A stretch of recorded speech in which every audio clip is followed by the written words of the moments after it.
Elsewhere in the quarter-finals, Aberdeen face a tricky test at First Division Dunfermline, who are aiming for a third final in a decade and a return to those unforgettable days of yesteryear.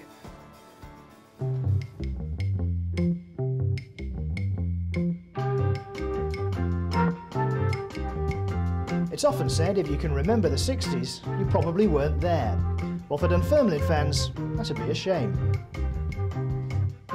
Jock Stein was manager and Alex Ferguson a prolific young striker during a decade when the Pars reached 3 Scottish Cup finals, lifting the trophy twice.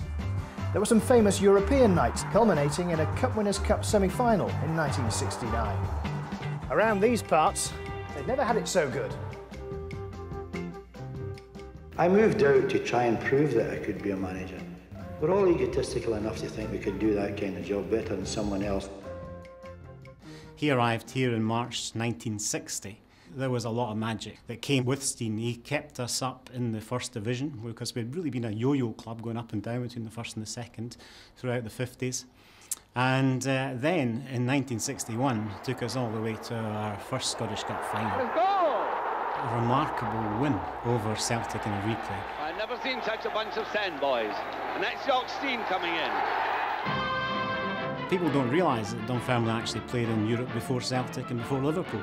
It was a very exciting time to be a Pars fan. Fast forward to 2009 and Dunfermline are at it again, aiming for a third Scottish Cup final appearance this decade. As in the 60s, their first 2 finals have been against Celtic, though in the noughties they've lost narrowly on both occasions, the most recent 2 seasons ago. I've been lucky, I've managed to play in 3 finals. You know, there's a lot of players that we have here who have played in the Premier League most of their careers and have got to cup finals, so that is important, but it's equally important that the younger boys go and show what they can do on this level.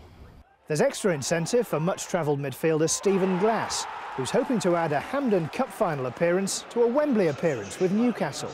I managed to come on in a cup final down there for Newcastle, and we lost to Manchester United, so that was disappointing at the time.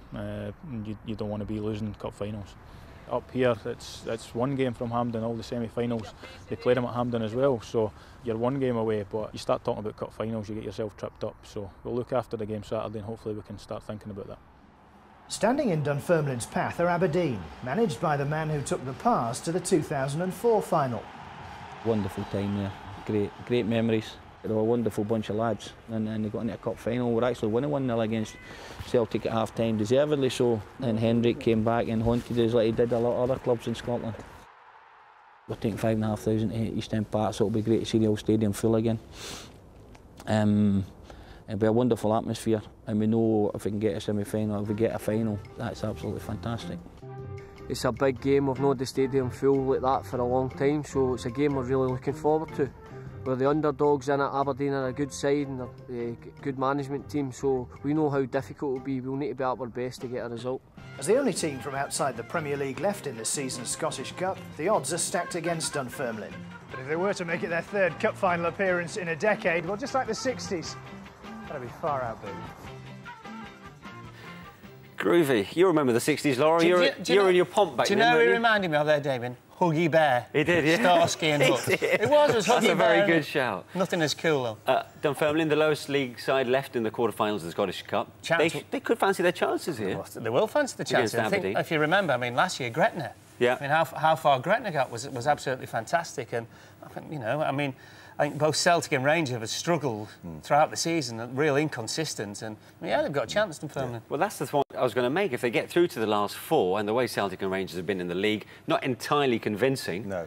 I suppose, no, you know, anybody's right. name's on the cup. But, you know, we have to say that, you know, 9 of the last 10 cup finals have been won by either Celtic or Rangers. So looking at the league table, I mean, Aberdeen look as if they're the only team maybe that might just come in